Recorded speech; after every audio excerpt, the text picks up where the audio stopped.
Hey guys, thank you for clicking on the video. Welcome back to the channel. If you guys haven't already, please hit the subscribe button. Make sure to hit the bell notification and give this video a thumbs up if it ends up helping you at all. That being said, today we're gonna install my Stage's power meter. Yeah, let's do it now. First thing I'm gonna do is I'm gonna remove the chain. Now you don't have to do this. This is an optional step. I'm gonna do it because I wanna demonstrate some things for you later on down the road. We're gonna be using the Park tool. This is MLP-1.2, if it focuses. If you guys want to pick up any of these tools, down in the description is a link to all the tools I'm going to be using today as well. So I'll go through them with you guys so you know what I'm using, but just some quick link tools. All right, we threw on some rubber gloves. We're going to unhook the chain. We're going to pull it off the bike. Again, you don't have to do this. This is just for demonstration purposes because I want to show you guys what it's like when the crank is too tight. All right guys, the next step is taking the pedal off. I like to do this when the crank is still in the bike. You can do this after the crank's not in the bike, but this is what I want to demonstrate. You should have a free moving crank set when it's all said and done. The weight of the pedal should create a nice, pendulum effect. Okay guys, I took the wheel off just for display purposes, makes it a little easier to get in here, as well as the stand I'm using is not the best for an aero seat post, so the bike's in here a little janky. I like to always stand kind of in front of the bike, and remember with pedals, it's nice to have a big Allen wrench, big 8mm. I'll link these below. This is my Park tool wrench. But with pedals, you're always going to be rotating to the back of the bike. That's just the best way to remember. So whether you're over here, it's still towards the back of the bike, and here it's towards the back of the bike. That's so when you're pedaling, it's actually tightening, not loosening. I've actually pre-loosened this pedal, but this would be the motion I would take here and off, and then come in this way. This is an 8mm Allen wrench. Okay guys, after you get the pedal off, now we can go ahead and loosen our actual cinch bolts. These are the 2 bolts. There's one on each side. These are what's actually holding the crank onto the spindle. All right, there's a safety clip in here as well as your tensioner. I'm going to show you how this works. The tensioner does not hold the crank arm onto the spindle. It's just there to create the proper amount of tension and get rid of the slop in the system. These 2 are your actual cinch bolts. These are torqued to 13 Newton meters. It's a 12 to 14 Newton meter torque. You have to have a torque wrench to put these back on, which we do. We'll be using later in the video. But we'll go ahead and loosen these 2. My advice when loosening these 2 is to loosen them evenly. Don't just crank one all the way out and leave the other one fully tensioned. So we're going to relieve a little bit of pressure in one and then relieve a little bit of pressure in the other and work our way out. And we'll be doing the same thing when we go to tighten the system back up. We'll be tightening them very evenly. Well, if I loosen it here, I guess. So what will happen is if you loosen one too far, it's actually going to put a lot of tension on the other bolt as the aluminum starts to actually let go and free up.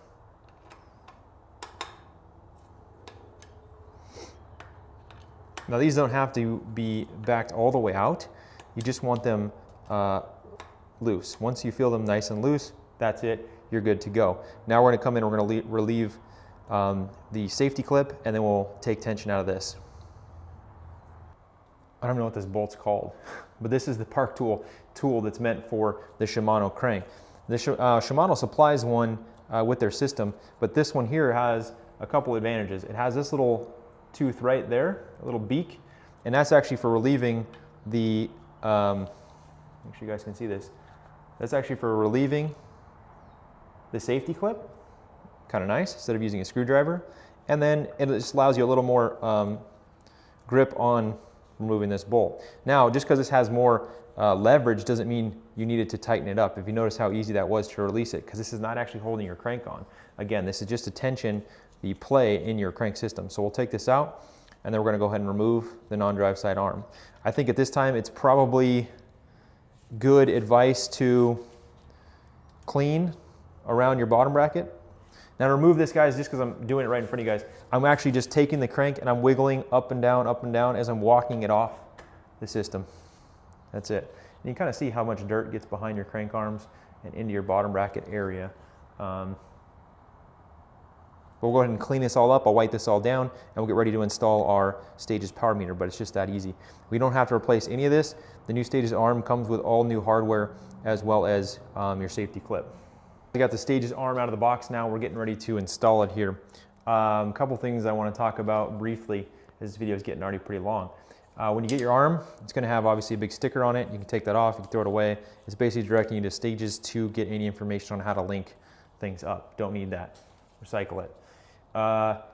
It's going to come with a tab. You need to get this tab out. This is going to start the connection process between your battery. Don't leave this in. It's also in the open position right now, set from the factory. Let's see if we can just pull that out, clean it up later.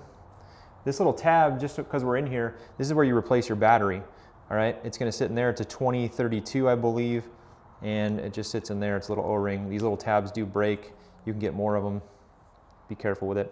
And then slide it over with my thumbnail to the closed position. And you saw a little light now telling me we're going.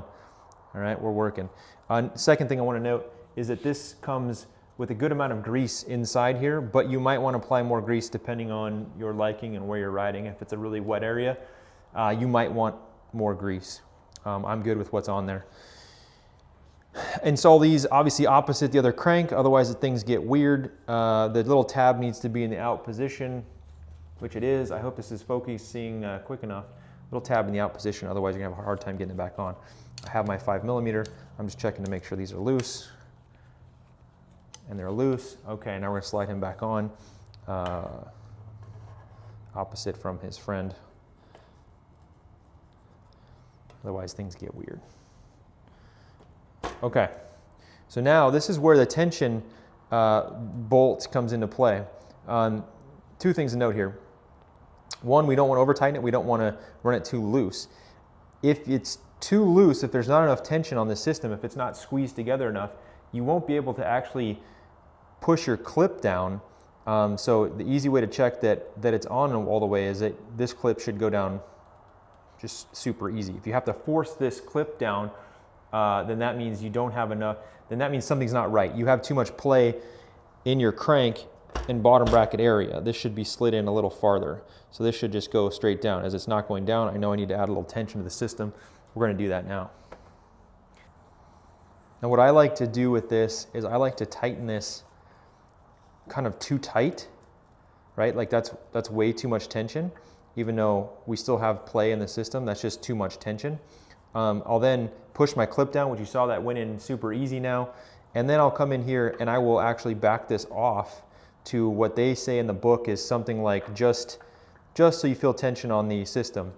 So it's just a nice little, just ease it into the driveway and just barely kind of stops, maybe just bump it and it's just there. I don't know how to describe it other than that. One thing to check, make sure you don't have any play in your crank. You can take the crank and I'm actually going to give it a wiggle. And right now there's no play in the crank. That's a side-to-side wiggle, that's feeling it this way. And then also make sure it's free. That's why I took the chain off to demonstrate what the bottom bracket should move like when it's free. If it's bound at all, if your crank does not do this, something is not right. Either your bearings are bad, they're not set correctly, something's at an angle, you need to fix it. Okay, that's pretty much it. We're gonna go ahead and tighten these up evenly. We're gonna add a little tension here, add a little tension here, and we're gonna go back and forth. Slowly work on our way into where we're gonna need our torque wrench.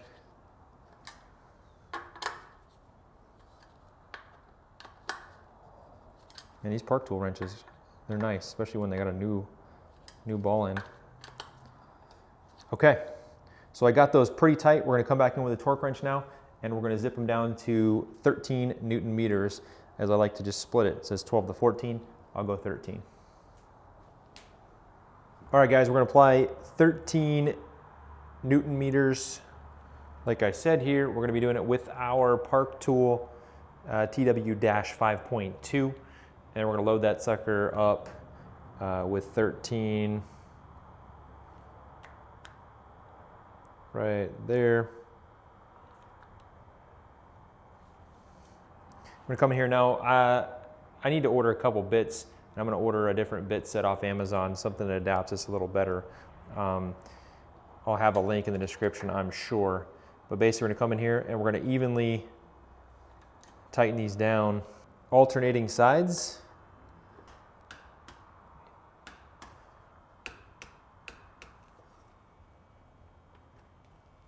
That's it, you're installed. Let's go ahead and throw the pedal back on it. Let's throw the chain back on it.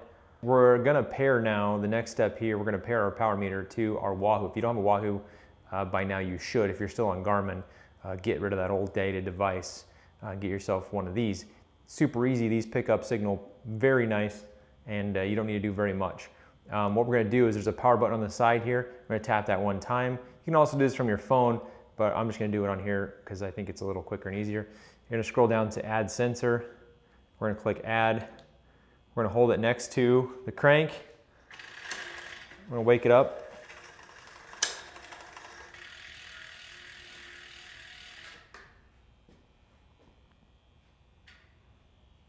And there it is, Stages power meter, popped right up. Save,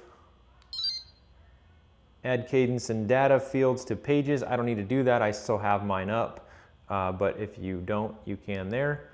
And that's it. Now it shows our Stages power meter is reading with a bunch of bars. And then we'll go back. And right up here, you can see my layout. I have, when I reduce it down to just cadence and wattage. But that's it, it's paired up. Now we can take it for a cruise. So that's it, guys. Just a quick little video on the install of my Stages power meter.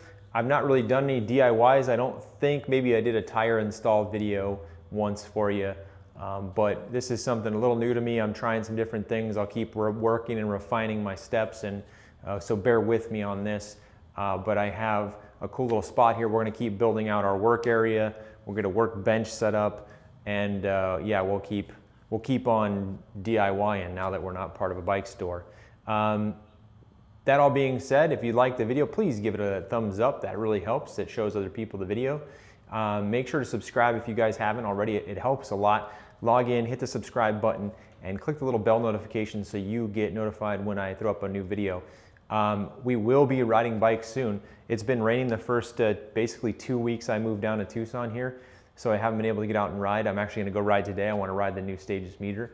But it's been raining and I haven't had a power meter. Now I got both, and I'm gonna get out and ride for you guys. I'm gonna show you guys the area, show you guys some group rides, bring the ride vlogs back. So the channel won't just be DIYs in my garage, but there'll be more of this kind of stuff as I do more of my own work. I might as well film it and show you guys.